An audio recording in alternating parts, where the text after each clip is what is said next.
And thank you all for joining. And happy birthday, Chris. Yeah. Oh man, it's gonna be good time tonight. So it's 5 o'clock right now. Sweet. I guess we might as well. Yeah. Are you ready? I mean, don't rush. I'm definitely Okay, cool. I went and took a little sit down for a second and just like, all right, let's do this. Yeah, I'm so ready. So welcome everybody to my glorious birthday celebration. Today we're going to take some of my absolute favorite foods and shove them together into one crazy contraption. So waffles have been a long time favorite. I used to make pancakes with my parents all the time, but I gotta say waffles just hit a little different. All the little nooks and crannies, and especially when you've got really, really good syrup, it's just so good. So waffles are great. Grilled cheese also way up there. I used to make a lot of grilled cheese when I came home from school and for snacks. And also one of the first things that my partner made me was a grilled cheese and tomato sandwich. And I mean, I was in love with her already, but it was a really nice sort of thing to sort of tap on in there as well. And then of course, meatloaf, my gosh, how many things can I say about meatloaf, about how amazing it is. That was one of my father's favorite meals. So we had it quite a lot when we were growing up. Cold meatloaf, especially with that like ketchup glaze on top. Oh, it's special. It makes me feel so at home. So meatloaf, of course, there we go. And then Reubens, the last one on the list. Reubens are just a piece of sort of not history for me, but being my grandpa had my first Reuben with him. I'll tell a little story about that later, probably. And they're just absolutely freaking delicious. If I was to do anything else but work at a library, I'd probably be opening a Reuben food truck with all sorts of different ways to make Reubens, waffle sandwiches, pizzas, the classic sandwich, of course. I too also ate many, many Reubens at the news, and it's just a fabulous sandwich. So we're kind of just jamming them all together, and we're gonna make something that's a little bit crazy, rye waffle with some sauerkraut in it, and then we're gonna make a grilled cheese out of the waffles. And we're gonna use both the grilled cheese. We're gonna make 2 grilled cheese. We're gonna use both of those for our buns, kind of like a patty melt vibe. But then the patty itself is going to be a meatloaf mix that we are going to patty up and fry like a burger. And so you could put that in a pan and make a meatloaf out of it if you wanted to, but we're going to make a burger out of it today. So without any further ado, we're going to get started. We're going to start with the sauce because we want that sauce to sort of set and start to bloom and get all those flavors going really crazy and nice. So I'm just going to show you guys on here. It's going to be pretty quick. I'm using yogurt and sour cream. Oh yeah, of course. Got to talk about mise en place. This one especially has a lot of ingredients, so you're going to want to get your mise en place together. And you can see right here, I got my waffle iron over there. Got my pan for cooking the burgers, bowls to mix everything in. Got all my ingredients all the way down here. More ingredients than I've ever had before. Eggs for my chickens, which is a lot of fun. And then I got my my Cuisinart over here, food processor that we're going to use to blend up the corned beef. If you've got deli corned beef, you're not going to need that. You're just going to chop it up with your hands. But we got an old one from St. Patty's Day that was in the freezer. So we're going to blend that up and make kind of like a paste almost, so that's going to be really good for the meatloaf. But let's make this sauce first. I'm going to use a mix of sour cream and yogurt. I used yogurt for my first sauce and it was a little bitter, and that's okay. Like yogurt is nice, and it's nice that it's bitter. But I wanted to put a little sour cream in there just to kind of like really hit it up. Plus, some people that are not me are going to be eating this. And so, I figured I'd make it a little bit less healthy just because, I've been so healthy. All right, make sure you guys got a good sight line there for the sauce. There we go. I'm gonna move this over here. I think perfect. So sauce is pretty simple. Like I said, we're just gonna get it all together, and then once it's all together, we're going to mix it up. And once it's all together, we're gonna mix it up. My yogurt has molded, unfortunately, so we're going all sour cream. It's the same yogurt that I used when I tested this, and most of the time yogurt lasts pretty much forever. But I just cleaned my fridge, and I think when I cleaned my fridge, I had the yogurt out for about a half an hour, and I think that's when the mold popped. So no worries, we'll just use sour cream instead. It's actually going to be really nice for everybody who's involved. So it's going to be 3/4 cups of sour cream. I'm just using a 1/4 cup measure here. I'm scooping them out into this bowl. Probably get a little spatula actually. Get the rest of this. So it's going to be 3/4 cups of sour cream, and then a 1/4 cup of ketchup. That's sort of our base level here. I'm putting ketchup in here. It's kind of like the sauce is going to sort of at the end taste a little bit like a special sauce, but the special sauce does not have ketchup in it. It just has lots of paprika. But I really like ketchup with my meatloaf, and so I'm making sure there's some ketchup in this sauce just because I want it to be in there, honestly. But you could definitely make this without ketchup if for whatever reason you don't want to use ketchup, or if you want it to be a little bit closer to like a special sauce that you would get at like a Mickey D's. That recipe has actually been released to the public now. So you can actually look it up, just Google it, it exists. It's very similar, so a lot of paprika, a little bit of horseradish and mustard, but no ketchup. Beautiful. All right, we're gonna go 3/4 cups there, 1/4 cup of ketchup. Doing a little heavy there because I love ketchup. I don't get to eat it as much now because I'm trying to be healthy, but when I do eat it, I go a little ham because it's just, I don't know. There was a point in my life where I put it on pretty much everything, and it's I miss it sometimes. It's got a really nice, as a sauce. It's kind of like peak performance, honestly. Like I've tried to make ketchup before, and I just can't. There's something about that sort of store-bought ketchup that is just a very unique experience, something you can't get at home. So, it's definitely not a common occurrence to call something like ketchup, a peak sauce, but it is. It's really good, well made. All right, cool. Let's jump on to the next one. We're gonna grate some shallot, and so you might have a microplane if you have listened to any of my advice in the past. We're gonna use it right now. So I'm just gonna cut the tip off the shallot, and I'm just gonna pull the peel off here, and we're gonna grate this shallot using our microplane, much like you would ginger or garlic or anything else if you wanted to grate it. You can grate it using like a normal box grater if you've got one, but I find this gets like a really nice, it gets more of the flavor. And we only need a tablespoon here, so we don't need to do the entire thing. We're just gonna run it on our microplane here. And it's gonna turn it into basically a paste. And that paste is then gonna season our sauce. This is another reason why we wanna mix this early. It's going to give this onion a chance to sort of mellow out and cook in there with all the different vinegars that we're going to be putting in there, or things that are vinegar like, the salt and stuff like that. It's going to help it so that it's not quite as aggressive when we go to actually eat it. This one is being tough on me here. Do longer strokes. Am I going the wrong way? No, I'm not. There we go. There we go. Now we're talking. And you're going to probably cry a little bit if you're doing this at home because you are beating it up. Yeah. So you can see it's kind of like a juice that comes off the other side. Woo! This one's strong.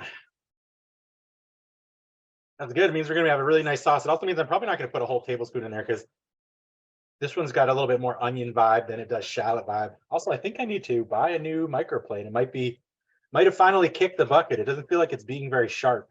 You use these for too long, and what happens is the little teeth get like bent down a little bit, and they don't. It's not that they get less sharp. It's that they just don't. They don't have as much of an opening, and so they don't cut quite as well as they usually do. But we're getting enough. That's for sure. I think we'll call it right there. Perfect. Yeah, plenty. That's plenty. And it's going to be kind of thick too, which is nice. It's going to, it's not really like, whew, that is strong. All right. Beautiful. So that's our shallot. We're going to jump right into the next part. We're going to do some horseradish. I just bought some prepared horseradish. You can make it yourself if you want to, if you really want to cry again. We're doing a tablespoon of that. I really like horseradish. Again, if you don't like it, just don't put it in there. That's pretty much classic. Any part of this recipe that you don't like, especially the stuff in the sauce like this, you can literally just put ketchup on the sandwich or nothing at all. It's going to be just fine. I'm going to do hot sauce. I'm using Crystal hot sauce. This is one of the only name brand drops I will ever give you. It's a New Louisiana hot sauce that I personally think is the best thing on the face of the earth. I ate a lot of it when I went to school down in New Orleans, and it's local peppers, and it's just really good. If you haven't had it before, I think you can get it at Kronig's, or if not, get some online just to try it. It's really a fabulous hot sauce. I'm kind of obsessed with it. I got a tablespoon of Worcestershire. Whoops, a little extra. And some mustard. I'm actually going to use some Dijon today, just because that's what I had in the fridge. This is almost out. I figured I'd use it up. But yellow mustard would probably be like a little bit more mild. But we're okay with going a little heavy on the Dijon. And use whatever mustard you got. If you got like a honey mustard you really like, use that. If you've got anything particular that sort of speaks to you in the mustard department, go for it. Don't let me stop you just because it's on a recipe. All right, so that's pretty much all of our tablespoon stuff. Let's see. Oh, we need some sauerkraut. Yeah, that's right. Got to put sauerkraut in everything. Sauerkraut's in literally every part of this dish. For me, it's kind of, corned beef is obviously like a very important part of the Reuben, but sauerkraut is kind of the the flavor that really brings it together. Like I can have a corned beef sandwich, but that's just a corned beef sandwich. Once I put sauerkraut on there, that's when it becomes a Reuben to me. The sauce is definitely important for sure, but it's really the sauerkraut that kind of makes it. So I'm just gonna dice this up. This actually is a pretty fine diced sauerkraut, anyways, which is kind of nice. I'm gonna dice this up so we don't have too many chunks. But this is kind of gonna act. This is gonna kind of act as our pickle, much like it would for like a Thousand Island, which is sort of a classic Reuben sauce. This is going to act as our pickle and our little chunks in there that we're going to get for some nice mouth texture. So that's going to be good. All right, let's see. Shallot, horseradish, sauerkraut, hot sauce, Worcestershire, mustard. Great. Now we're going into our teaspoons, or rather our half teaspoons. Going to put a little bit of garlic powder in there. You could grate fresh garlic in here if you wanted to, but I just have a lot of garlic powder that I need to use, which is why I'm using it. But yeah, you definitely can't go wrong with just some fresh grated, especially since you're already grating for the sauerkraut. Black pepper.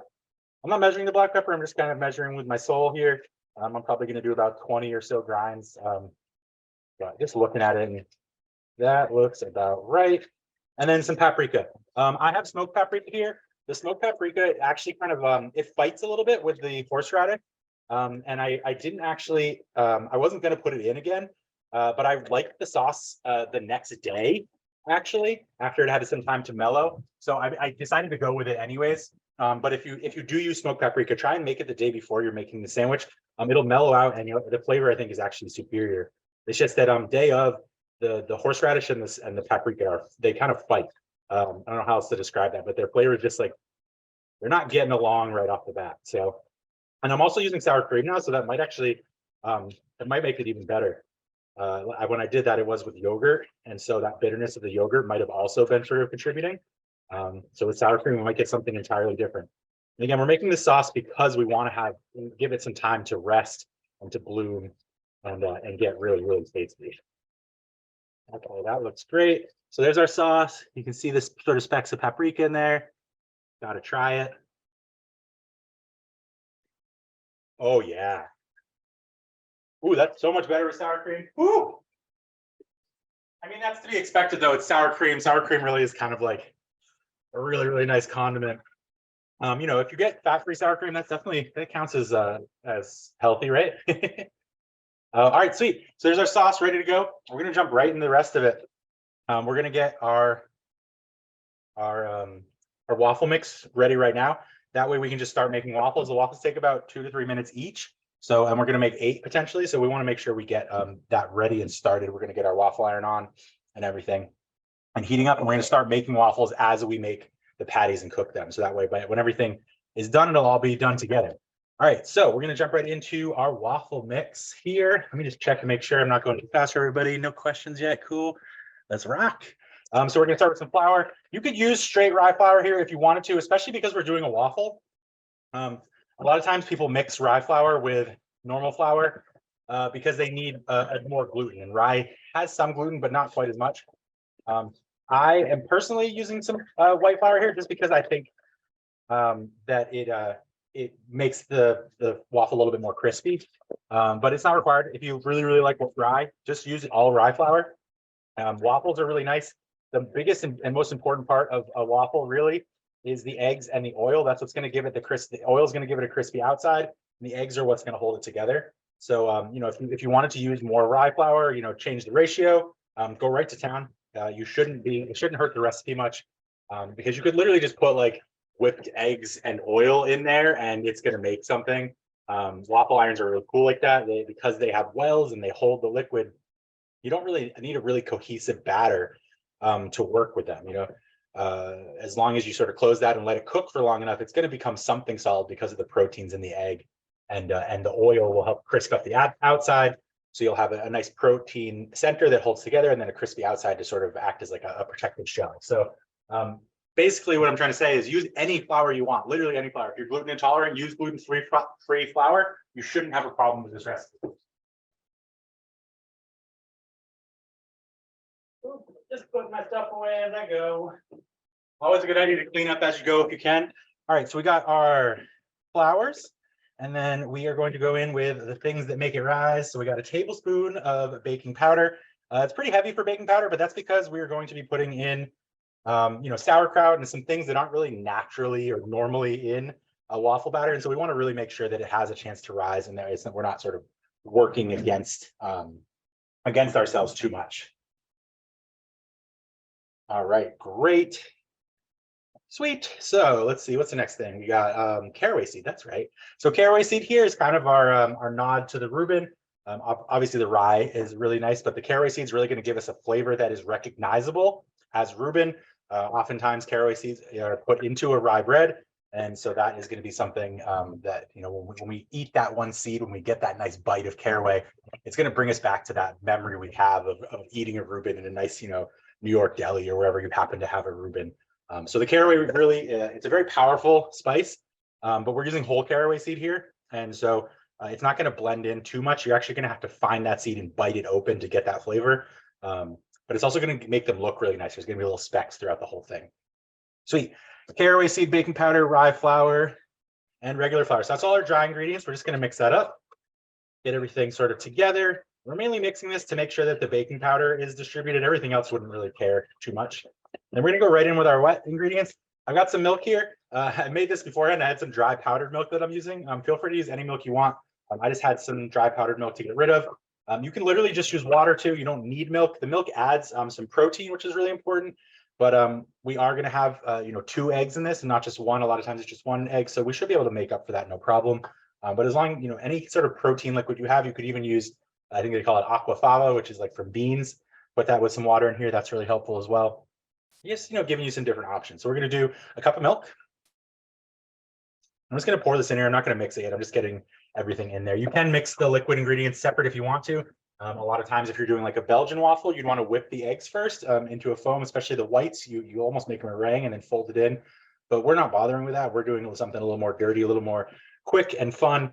So we're not going to worry about whipping our eggs because at the end of the day, we're not doing something that's going to have a high rise. We actually want a thin waffle so that we can do a double waffle grilled cheese sandwich for the buns. If we had a thick waffle, that would just be kind of hard to press. So it's actually at an advantage here to not be whipping our eggs. We're going to put some liquid in here. Now we want mostly liquid here if we can get it. So we're going to kind of just like strain off. I think I'm going to put this up just a little bit so you guys can see a little better. Cool. We're going to strain off as much of this liquid as we can in here. At least about half of this should be the actual sauerkraut juice. And then we're just going to kind of once that straining happens, we're going to let some of that sauerkraut flip in there. We're going to get about a cup of that. Awesome. Normally you'd use 2 cups of milk. So I'm literally just replacing milk with sauerkraut. I'm going to put a little extra in there too. I don't see anything wrong with that. I freaking love sauerkraut. We're going to do 2 eggs. I got some eggs for my chickens here. My lovely, lovely ladies. 1, 2. Beautiful. And then a 1/4 cup of oil. Oil is probably one of the most important parts of a waffle recipe. You usually want to spray down your waffle maker. But if you don't want to spray on your waffle maker, you can just put more oil in the recipe. It's what's going to make a crispy outside. You're essentially sort of deep frying your waffle at that point because the outside is now full of oil. And we just need a 1/4 cup of this. So I've got a 1/2 cup measure here. I'm just filling it up halfway. And that's it. That's our waffle. We're just going to mix this up here, break those yolks, get this all incorporated.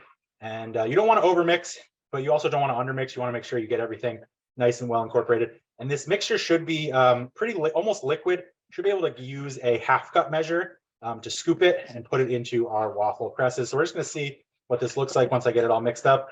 And if necessary, I'm just going to put a little bit more milk in there to sort of thin it out. But this is looking pretty good so far.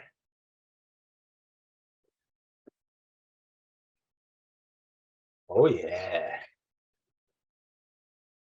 I'm just scraping down the sides here with my spoon, making sure I get all that dry ingredients, and I'm scraping the bottom. And that is waffle mix. So you can see it's very dark. That's because we use that rye. It's very chunky. That's because there's sauerkraut in there, but that's everything that we actually want.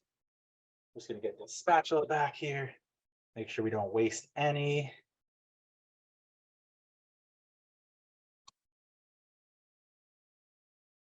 Perfect. Just going to use that as my stirring implement. And I've got a half cup measure here. And most waffle makers, commercial ones, or not commercial ones, most home ones, it's a half cup measure will get you a perfect waffle size. So that's what we're going to use today. And I hope that that works out. It should work out pretty good. All right, cool. So we got that ready to go. Let's get our waffle iron nice and hot. I've got this really beautiful waffle iron. It has been through a lot with me. Found this in a thrift store for $5.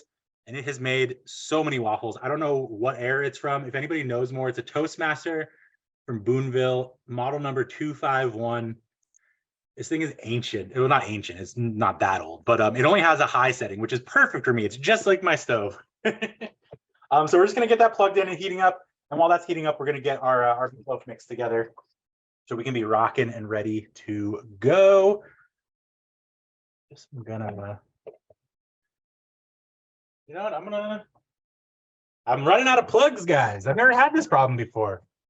All right, cool. We got this. Improvising. Excuse me. Ta-da. Okay, cool. Now we're cooking. Awesome. Okay. Sweet. Everybody doing good? Everybody's doing good. Awesome. That's what I like to see. Sweet. So, got my waffle maker here. That's going to heat up. Make sure she's working over here. Oh yeah, there we go. I can feel some heat. Nice. We're gonna let that heat up. Let's get our mix together. So for our Reuben meatloaf, we're gonna do a mix of corned beef and ground beef. If you have a grinder, or if you know somebody who can grind up corned beef for you, you could probably use all corned beef for this. But honestly, part of this move was a health move for me, just trying to lower the salt in the recipe. And part of it was just a matter that I'm going to be using my food processor for this. So when you food process your meat, you tend to make sort of like a paste, which is, kind of what chicken nuggets are basically. It's chicken paste. And that's great, but it's not so great when you're trying to patty it up. And so by adding in some nice ground beef, that's going to help us make a really nice patty. If you were cooking this in a meatloaf pan, you wouldn't have to worry about the pattying so much. So you could probably just use all corned beef. Again, it's a matter of flavor and preference for taste. But I tried this already, and I think the beef mix was great. I'm just using a lean beef. And this was actually on sale. It was only $5 for a pound. I was like, sweet, let's do it. So I'm going to cut the fat cap off. I tried it last time, and it will work, but it just doesn't blend up very good. So I'm going to cut that off because I just want it to blend up really nice and have a nice smooth texture. What I ended up with was some like long strips of fat, which were incredibly tasty, but not the most pleasant in the mouth. So I'm just going to cut this fat cap off and just sort of cutting a little bit and then peeling my knife away just to make sure that I'm going right along the cap and not wasting any meat. And you can save this. You can render it down, put it in with like, it's really good if you put it in with some like beans in a crock pot or something like that. It's going to work as almost like a ham hock in that sense. I'm going to feed it to my chickens though. They're going to go absolutely bonkers for that. Chickens are omnivores. They'll eat pretty much anything. So don't worry too much about me feeding them meat. It is part of their normal diet.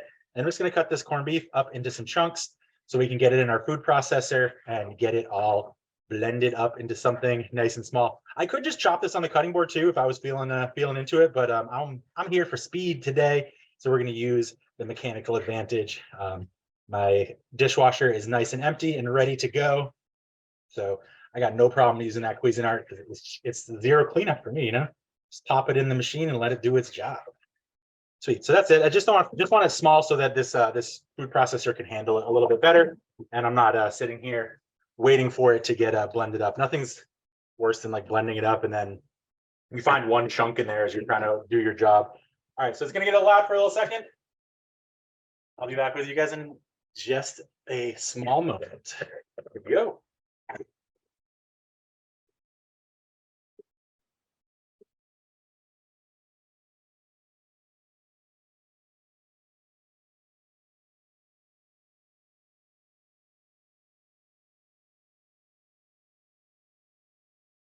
Beautiful. So I'm just going to show you guys. That's what it looks like now. It's a nice sort of pasty. There's definitely some chunks in there, which is good. Some good texture. That's exactly what we're looking for. That is about a pound. It's probably a little bit more than a pound, but I'm okay with that. I really, really, really like corned beef. So we're going to rock with that. I'm just going to put that in. That's going to be the first part of our meatloaf mix here. Beautiful.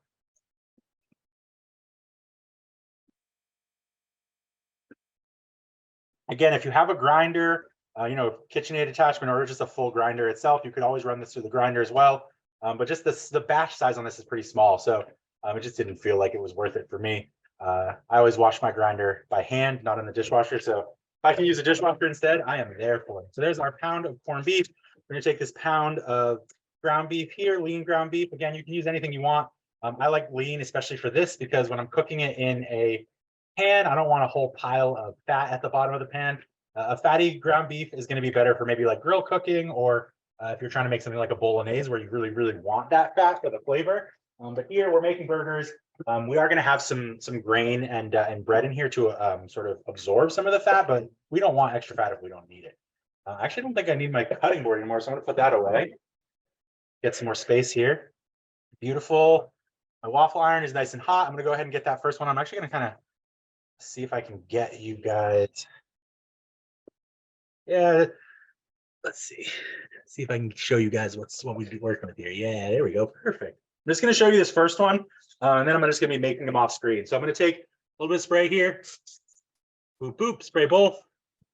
Got my waffle batter right here. Going to go in here. Nice heaping half cup right in the center. And we're just going to close that. We're going to wait. Not sizzling as much as it usually does. I wonder if I should have waited a little longer. It's nice and hot though. Oh no, I hear the sizzle now. There we go. First one always takes a little bit longer. And so with a waffle, the way you're going to know it's done is it's going to stop steaming. But you also can just peek. You usually don't want to peek until the steam lowers a little bit. It's going to steam pretty heavy, a lot of steam. That's all the liquid coming out of the waffle mix, and the outside's getting nice and crispy. Once the steam starts to lower, you can kind of peek and see. I usually will flip my waffles about halfway through. Just because my waffle maker is old and weird, but you shouldn't have to do that with a nice new waffle maker. All right, let's keep going here. We've got corned beef and ground beef. We're also going to do some shredded Swiss cheese. Got that right here. This is 7 ounces, which is going to end up being a little bit more than 3/4 cup. But I'm just going to shred this whole thing because it's Swiss cheese and it's delicious. If you can, I couldn't find any shredded Swiss cheese. They have like so many different kinds of shredded cheese, but for whatever reason, they don't have Swiss cheese. So I'm just shredding it myself. I got this nice little alley grater. This thing is beautiful. You can use a box grater too, but I just really like this one. It's nice, it's compact, and it shreds like really, really fast because it's got nice big openings. So I'm just going to shred this whole thing of Swiss in here. And we're going to go back in with more sauerkraut too. Again, like I said, sauerkraut's in everything in this recipe because for me, it's just like the quintessential thing that brings it all together. I guess now's a good time. I might as well tell you guys the story of my first Reuben sandwich. Can you imagine that my first Reuben sandwich wasn't until I was 16 years old? I guess that's not that late in life, but like it feels like it's late in life. For somebody who really likes cheese, and especially someone who ate as many burgers as I did as a kid, like you think somebody would have been like, hey man, you know what's really good and has a lot of meat and cheese in it is a Reuben sandwich. You should try that. Anyways, first time I had it was actually down in Vineyard Haven. Used to be this place right on 5 Corners. Now I think it's a Brazilian grill, but it used to be this deli, Jewish deli. I think it was owned by a guy named Eddie. What was his last name? Anyways, friend of the family. My grandpa took me there one day, just being like, hey, congratulations. I think I got my driver's license or something like that. He's like, congratulations, let's drive to this place and get a Reuben. So we're sitting down, we're talking about life. We'd both ordered Reubens, which I would never do nowadays. I would get a Reuben and something else and split one because I just love trying everything on the menu. But anyways, different times. And I wasn't about to argue with my grandpa when he was like, we're getting 2 Reubens. So we get the Reubens and we're chatting. And the end of the story is that the Reuben was delicious. But the important part of the story here is what we talked about while we ate. We talked about acceptance and the concept of what it is to be accepted. My grandfather, for some backstory, was a professor at Brown. He taught psychology. And so he had a bunch of students in his class one day, and he asked them that question: what does it mean to be accepted? And so he, of course, being a teacher, had a motive and had an answer that he was looking for. But he asked the students to write down some things that they might think, would count as acceptance. And eventually he got into a story of the truth of the matter, what he wanted everybody. You know what? I did have something to cut. It was my shallot. How could I have forgotten? Anyways, story goes on. He eventually says, okay, guys, that's a really great idea. These are great. This list is good. Always positive reinforcement with him. He's a really good guy like that. So shallot here, I'm going to cut it into a fine dice. So we're going to keep the root on so that it holds it all together. And what we're going to do is we're going to cut this way and then this way. I'm just telling you that now because I want to keep telling the story. So he tells the students, and he tells me, because we're having this conversation about the students, about the 10 stages of acceptance. Now, I have tried to find this online and I haven't found it. If anybody could find it, it'd be great. My grandfather, unfortunately, is not with us any longer, and so I have no idea what the actual full 10 stages are, but I remember some of the important ones. And the way that it works is he would tell people, okay, so imagine you're at a party and you see someone across the room. You want to meet this person. That's the first stage. You see them, they see you. You both recognize yourselves as people, as thinking individuals that can hold a conversation. That's the first stage. Just the acceptance of the fact that that is another thinking individual, and they are, the desire to get to know them is not necessarily a part of acceptance, but is generally sort of a good follow-up after that. So you start getting closer to this person as you go through the party. And as you get closer to them, you start going through the different stages of acceptance. They don't run away, for instance. That's probably a really good stage. I think that's number like 9. It's pretty high up on the list. Just the fact that they don't run away from you, they don't view you as a predator, you don't have that sort of dynamic. That's great. That's a part of acceptance. You get close enough to them, you can start to smell them. Smell's a really big one. He starts talking about, dogs at this point and how dogs pretty much depend on smell for a lot of different things. And because of that, smell is a very important sense, even though as humans, we tend to think that smells can be a little bit gross and nasty. It's really actually just a really important part of animal psychology or physiology. The smell, animals can communicate entirely. So many things, words and words of explanation and feeling and thought with just, one smell. Think about a skunk, for instance. Anyway, so smell, I think it's number 6, right? And so you get closer and closer. And we get to touch. I think that's number 4. You go to shake their hand, and especially now with COVID, people always, the concept of touching someone's hand was just like, that was at the top of the list. That was number 1. If you could shake someone's hand, you were fully accepted by them, And but of course, in this stage, COVID hadn't happened, so we're talking about it. Number 4 is shaking someone's hand, just touching them. And then he goes through the list, and you get closer to the person. I think like a hug maybe was number 2 or something like that, just like physical intimacy, but not necessarily like sexual intimacy. And then so he asked the whole class. And at this point, sex hasn't been brought up at all. And we're talking about a room full of college students here, right? So like obviously not much else on their mind besides that thing. And so he asked them all, the whole class. And this is after they've all written lists. Sorry, I'm just gonna make a little noise right now. This is all after they've written lists about the things that they thought would be in the stages of acceptance. And so he asked them all, hey, what's the last stage of acceptance? And they're all looking at their list and looking for things that he hasn't said yet. And almost all of class is like, yeah, obviously it's going home with them. Let's go to bed. Let's, get married, make kids, whatever, the whole thing. And my grandpa's just sitting up at the front of the class, and he's just like smiling and laughing. And he's like, you guys, that's great. Like that's a really important part of life. And it's really nice to have as a concept. But sex has nothing to do with being accepted. We can look at a lot of different situations in the world and see that that's true. And what he says, and this is the thing that I think has stuck with me and why I love this conversation, why Reuben's will always just be like a fabulous piece of my life. He says to them, so the final stage of acceptance is being able to talk to someone, say what is on your mind, and have no fear of being judged. That is the ultimate stage of acceptance, is to simply just be yourself with someone. This is our first Reuben, our first waffle, by the way. It is perfect. It's nice and crispy. It's a little hard. I am undercooking it a little bit just because we are going to put it back in there with some cheese. And so moral of the story basically is say what you want, when you want it. Don't be anybody else for anyone else. If people like you, that's great. You should feel accepted. If people don't like you, that's their fault and not yours. And so Reubens and being accepted will always just be sort of part of my life, my experience, and I thank my grandpa for that. So that's my story. I hope you guys liked it. I hope you could follow it. I definitely told it a little differently than I usually do, but YOLO, let's have some fun. So back to the recipe. We're gonna go in here and we're gonna put some sauerkraut, cup of sauerkraut. Now most of the liquid's gone at this point, which is actually good. We do want that nice chunky bits in there. Help bind this together. Let's see. So far I've got beef, corned beef, Swiss cheese, sauerkraut, diced shallot. Put an egg in there. You guys all saw that. And then we're going to come in. I've actually got some rye flakes. These are pretty cool. It's just like oats, but it's rye. And so I'm going to put, I'm actually going to mix that. I'm going to go half and half that and bread. I tried to do this with all flakes last time. And I think it would work, but you have to kind of do it like the night before and let the flakes hydrate. And so I'm going to do about half a cup of flakes. They're really cool. They look just like oats, but they're a little bit thicker. Hopefully you guys can see that. And their color's kind of like wonky. It's like orange and brown. Anyways, it's really cool. I love them. I've actually been cooking them into like savory oats, and they're absolutely delicious. You could probably do this whole dish as just like a porridge if you wanted to, a little sauerkraut and corned beef porridge, and I think that would also be delicious. I think it'd be crazy, but make like a Swiss cheese bechamel, and just like, I don't know, it would be weird, but I think it would still be good. Okay, cool. So that's their oats, and then I've got some rye bread here. I just got like basic rye bread.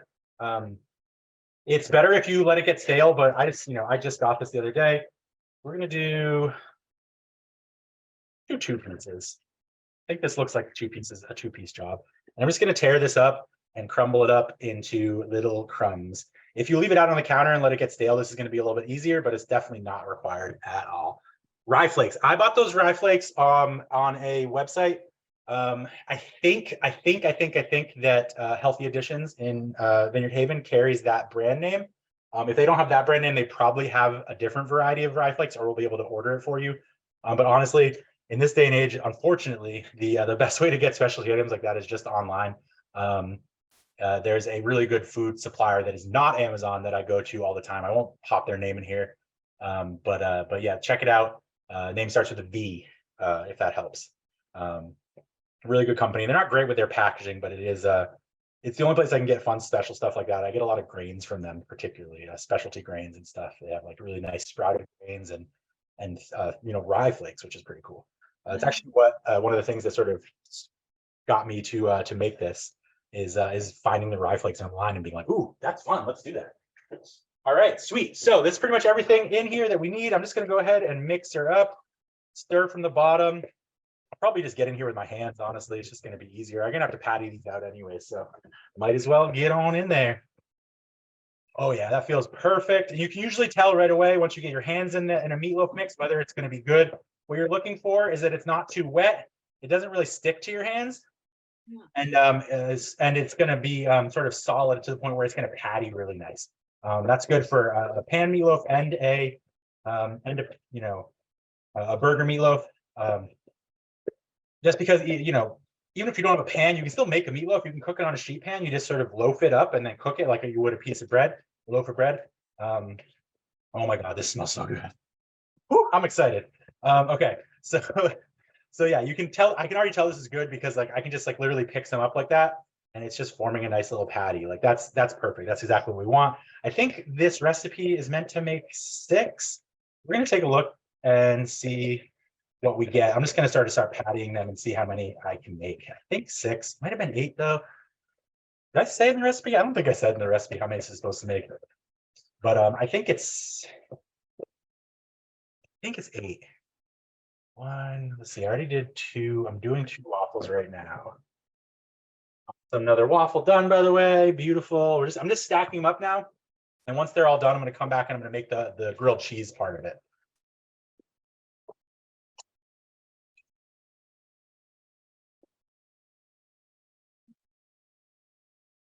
Waffles.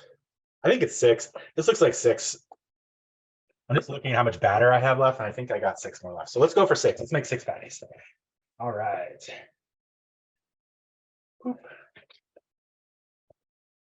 So now that it's all mixed, I'm just going to push it into the bottom of the pan. And I'm going to cut it in half.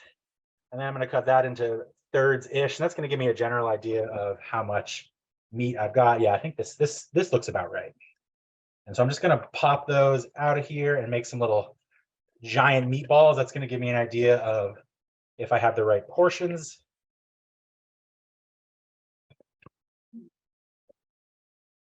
Looking good so far.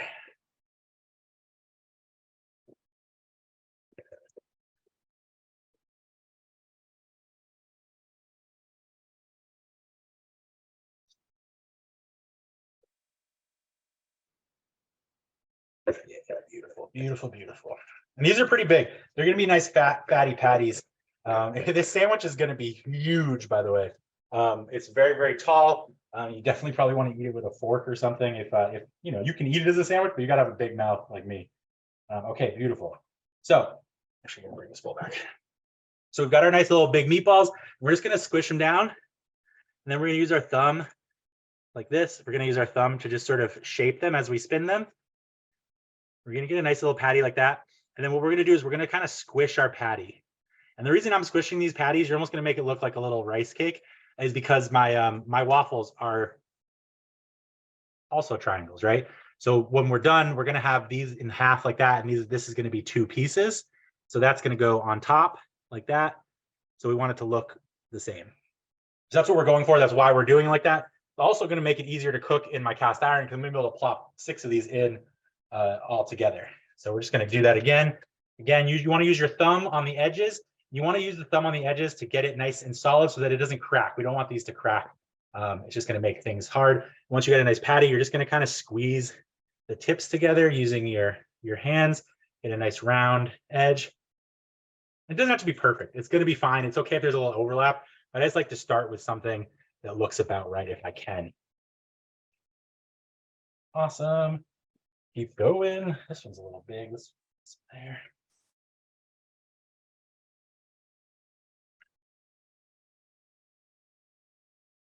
Nice and together. You can see, hopefully you can see there's all those like oats in there and this shredded cheese. Oh man, these are so good. I'm just sort of forming these a bunch of different ways here. And they're big patties, don't get me wrong. But because they're beef, they're gonna shrink as we cook them. So there is fat in there. This one is really, yeah, it's fine. They don't have to be the same size.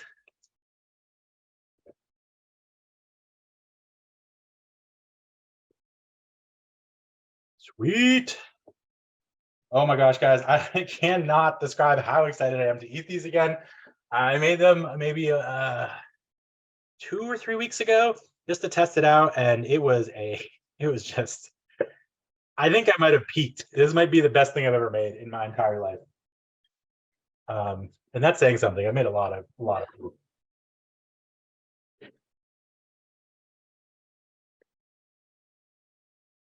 Right, so again, we're just getting those edges nice, and then we're just sort of forming it into a little bit of a triangle. Doesn't have to be perfect. Sweet. Here we go.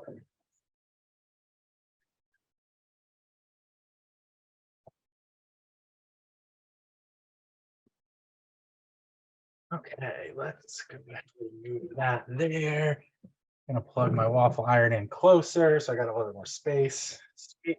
Just doing a little cleanup before we get these burgers rocking, putting my food processor away. Okay, let's go. And crank this on and get ready to burger. So as I'm cooking these burgers, because of my crazy stove, I'm gonna be turning the heat on and off, on and off. And I'm also gonna just be keep making your waffles if you're doing this. It's gonna make your timing a lot better. You're gonna be done with dinner right on time, which is great. Got my waffles. Take a little drink of water. You guys at home, stay hydrated. Cheers.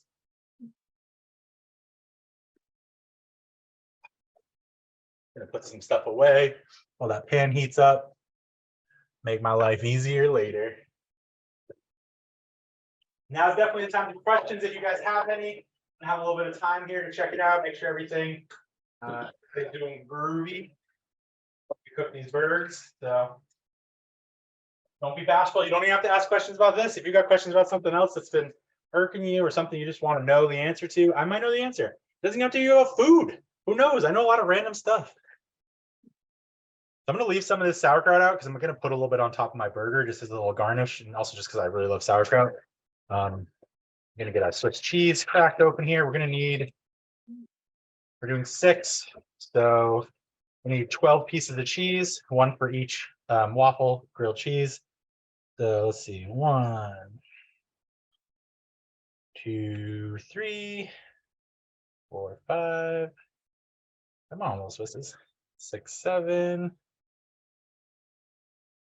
This might be perfect. 8, 9, 10, 11, 12, and 2 extras. Sweet. Maybe if we're really lucky, I'll have an extra waffle. I can make another couple sandwiches, Sammys. Okay, awesome. We are grooving so good right now. These burgers look amazing. I just want to bring this into the light so you guys can all sort of just like check it out. Look at them, they're so thick. They're gonna be so good. Now, because we have corned beef in here, you can't cook these medium rare. You have to cook them all the way. It's just what it is. Corned beef is a cured meat, and you know it's probably technically safe to eat medium rare, but I wouldn't. That is my official recommendation. Do not eat corned beef medium rare. By all means, if you're really set on it, you can do that if you want to, but I would not. Just risky, not worth it. Ooh, I left this waffle in too long. I was like, why don't I have more waffles? Because I forgot about that one. That's okay. Waffles are pretty resilient. As long as you don't leave them in for like a really long time, they're not going to burn so much. They're just going to get extra crispy. And because there's a lot of moisture going on in the waffle, that crispiness is only going to last for so long. So even if you make one like this where you just like totally over crisp it, this is going to start to get soft again in almost no time. So it's not really a problem for us. I'm going to put it at the bottom of the pat so it kind of gets there. And while we're waiting for this pan to heat up, it's getting pretty hot. I'm just going to go ahead and start making my my actual grilled cheeses so they're ready to go in there. So because we got triangles, I'm just going to fold my grilled cheese in half, my cheese in half like that. Boop, put it right on my waffles. We're just going to start stacking these up. You can see there's some little strings hanging off there. That's that sauerkraut from the waffle. So again, just want to fold that in half. Start stacking these up, make ourselves some grilled cheese sandwiches. Waffles are really great. Waffle makers, rather, is what I'm trying to say. They work kind of like panini presses. You can just sort of put anything in there. You know what I'm going to do? I'm going to put some of these crispy ones with some of the soft ones. That's going to make a nice little texture action. Use the crispy side for the bottom, and put the soft side on top. That's how we make problems into plans. Cool. We'll get some more later. There's our first couple ready to go right there, though. Do I have enough? Did I count this wrong? What did I do wrong? I do need these cheeses. 1, 2 pieces, 6, 12. 1, 2, 3, 4. Oh no, I'm right. Weird. Woo! I think I just like going crazy with joy over here. Okay, my pan's nice and hot. We're gonna put a little oil in there. We don't need it, but I'm using cast iron, so I pretty much always try to start with the oil. I'm gonna turn my fan on, guys. I always try to start with oil with a cast iron just because you know it's helps the season stick. We're just gonna go right in here with all of our burgers.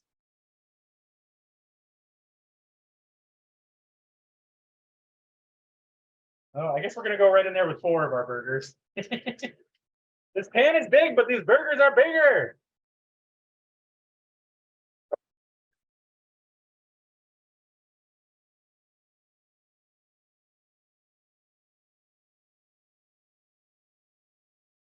No, it just makes sense I do 3 at a time.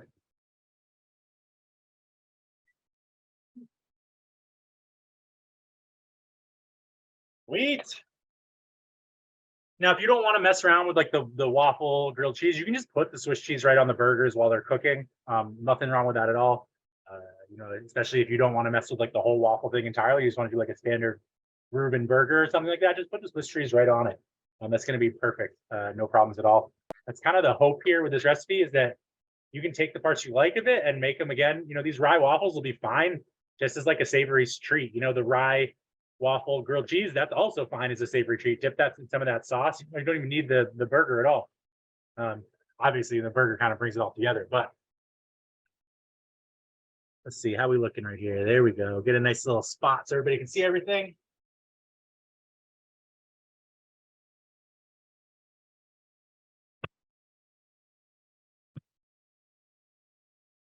And you could grill these too. You got a grill, especially now that it's summer. Obviously not today, but you know, nice grill day. Bring these out to the grill and grill them up out there. That's what I'm talking about. You could just make like a literal grilled cheese with just like some rye toast instead of trying to do the waffle thing, or make the waffles ahead of time and then put them on the grill with the cheese. Nothing wrong with that at all. That would work real good. Okay, another waffle done. Let's get it going.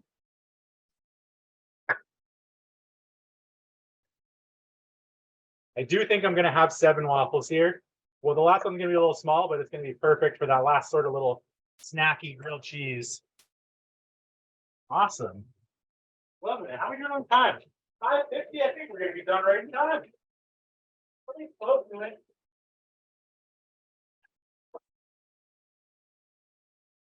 I fed my cats before I started this because I had a feeling that as soon as I whipped out beef, they would just jump up on the counter and go absolutely crazy. And they are currently napping right now because they ate their wet food so fast. So that was a good idea.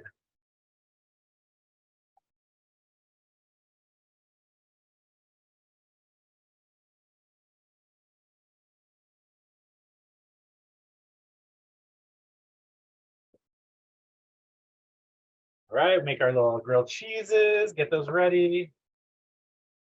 Oh, it smells so good in here. Oh my God. It does.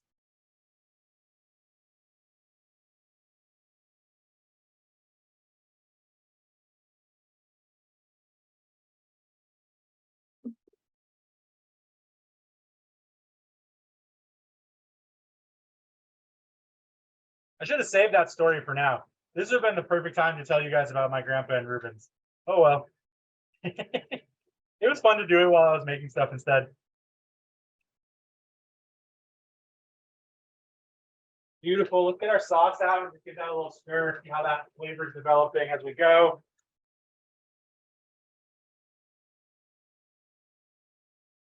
Oh yeah, it's so much better. Oh my God. I mean, it was good when I put it in there, but it's just an entirely different thing.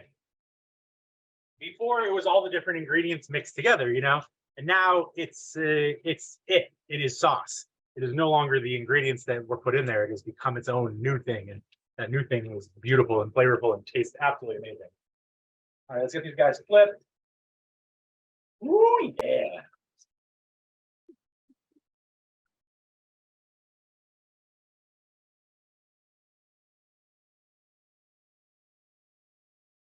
Oh my God. This is gonna be amazing. Let's get a plate for when we're ready to plate it. Go for this pretty one. I got this really nice new bowl. Rather, my partner did, and it is just, I just love this thing. I don't know who made it. Got a little paw print on it, but it's just like, it's great. It's just kind of like, it's got just enough of like a bowl to be a bowl, but it's got enough flat space to be a plate. We're really good for our sandwiching. I'll get that ready to go for when the plating occurs.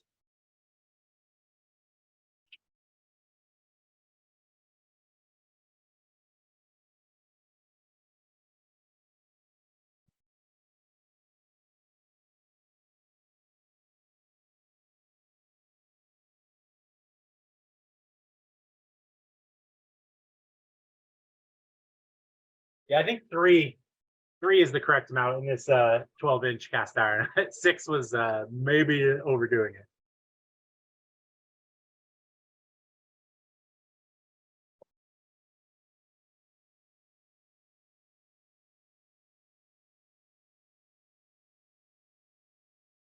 Has anybody been swimming yet? I went in the water like 3 weeks ago, actually, over at Waisqui. Right, you know, the opening, I don't know if you guys knew, but Tacoma Bay is open to the ocean again, which is fun. Well, I mean, it's always open to the ocean on the harbor side, but I mean the bay side. And the opening has changed a lot in the 3 weeks since I've been gone. It looks a lot more like it used to, like kind of like big giant opening. But when I was there was this cool little like semi-pond area that we were hanging out in, and it was so warm, so warm. So I was just floating in there. It was great. I'm very excited to get back in this weekend. I know the water's still a little bit cold, but I'm here for it. It's gonna be like 80 something when it's raining on Monday. And that's when we're gonna go to State Beach and do a little birthday celebration swim. So I'm going to town. I don't care if it's freezing. I'm gonna spend all my time in that water. Just like heat up my car really hot and jump in it if I need to. But yeah, if you guys have gone swimming, pop it in the chat. I want to know who else is waterlogged like me. The best part about living on an island is having water whenever you want. Huh.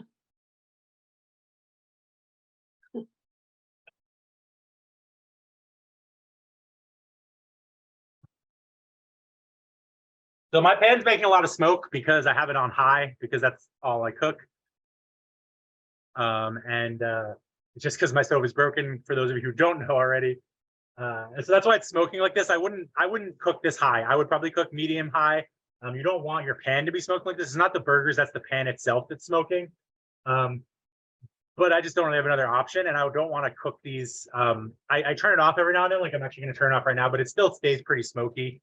So that's why you're seeing quite a lot of smoke over there. If you're cooking at home, you do want to cook a little bit lower. You're welcome to do this, but you're going to get kind of charred. The sides that you're cooking on are going to get almost blackened. It's fine. The flavor is going to be fine. I'm pretty used to eating charred food at this point in my life, but if you do a medium rare or medium medium high heat, you're going to get a much better sort of crisp. It's going to be more brown instead of black, and it's going to work a lot better. So try and go for that if you've got that available to you.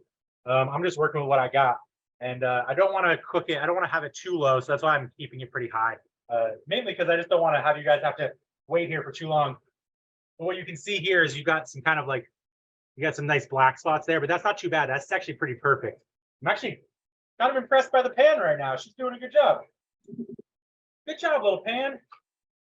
This is one of the reasons why I cook with cast iron, is it handles my insane stove really well. It's one of the reasons why cast iron is pretty classically used over open flames as well, because it itself acts as a temperature regulator. All right. Oh my God. Whew. That waffle's better than the first time I made it. Oh, it's so good. I got just a little piece fell off my hand, and it just happened to be a piece that had caraway in it, and it was worth it. Actually, this is perfectly 6 waffles. Awesome. So in case I didn't say in the recipe, this is a 6 waffle / burger recipe.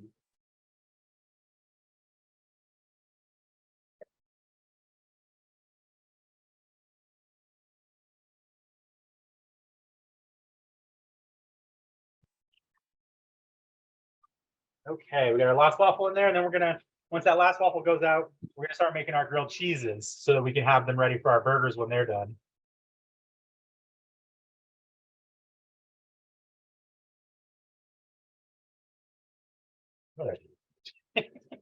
Tripping over here. All right, nice.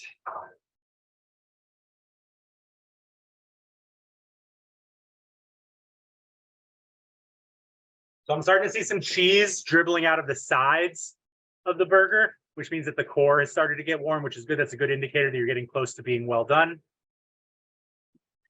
Lambert's a few times. Awesome. Yeah, I think especially if you're in any of the coves, State Beach is kind of a cove in that sense, at least up towards the Oak Bluff side. Lambert's Cove, of course, is great. You're going to get a lot warmer water, and it's really, those are the places to be right now for sure. Part of why we're going to State on Monday instead of Chappie, where we usually like to go. For those of you who have overstand vehicles, the overstand permit is cheap this year because they lost Norton Point. It's a little more expensive in some regards, but you get actually access to more places because of it. Like you can park at Long Point now too. So highly suggest picking that up if you have the ability to use it.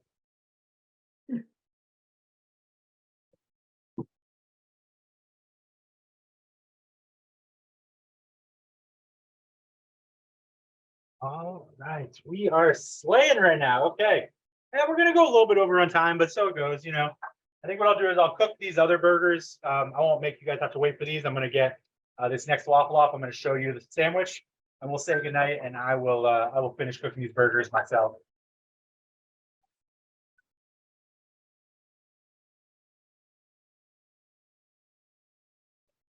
Yeah, they're pretty much done. Just gonna temp them just to make sure. I'm not sure the battery is good.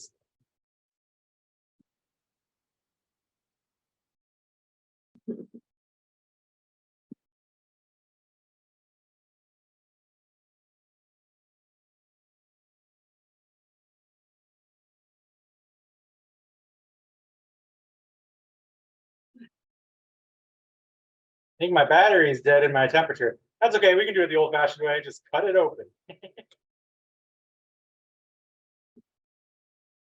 Yeah, that's okay. I need to change that. All right, let's get this Out of here.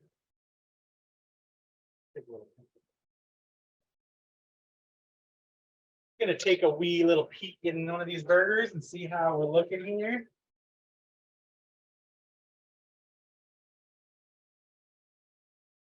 Oh yeah, that is perfect. Beautiful.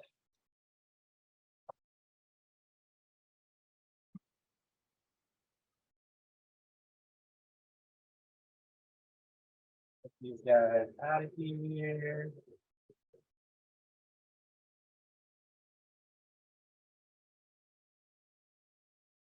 Start my next ones.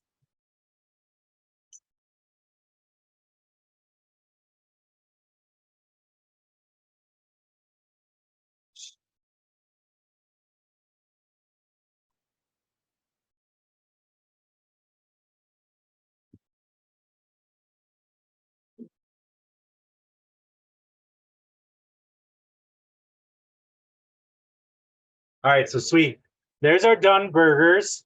Nice little crispy crust there. Perfectly done all the way through to the center. You can tell there's no pink in there. Exactly what we're looking for. My last waffle is out of the press. I'm just going to show you guys again my press here now that it's out. I'm going to show you how I'm going to make these grilled cheeses. So we got the cheese in between here. I'm just going to go ahead and I'm going to put them back in the press like this. I'm just going to do 2 at a time. I'm going to take this here. We're going to use our thing. And we're just going to press down to set them. And then we're just going to leave that for a bit and the cheese is going to melt. It's going to be beautiful. And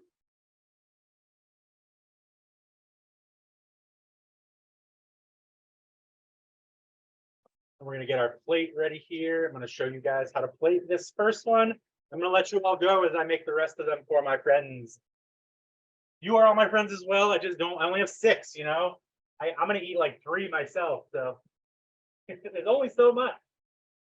Highly, highly suggest making this at home. Good God. It's just so good.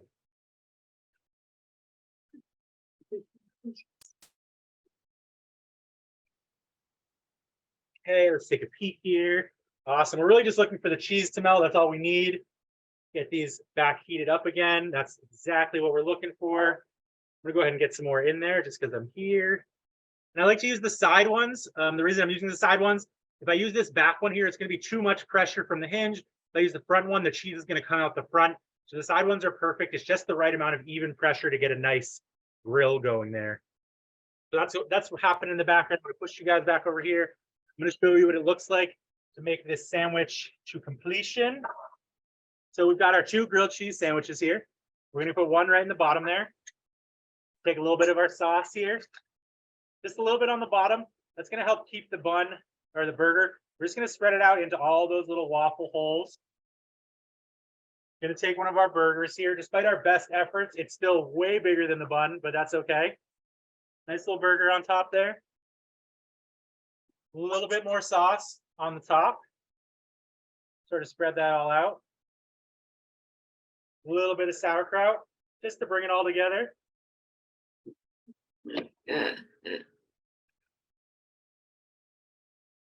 Jeez. I'm gonna take this off the heat now for a bit so I can just sort of talk to you guys and say good night. And that's it, guys.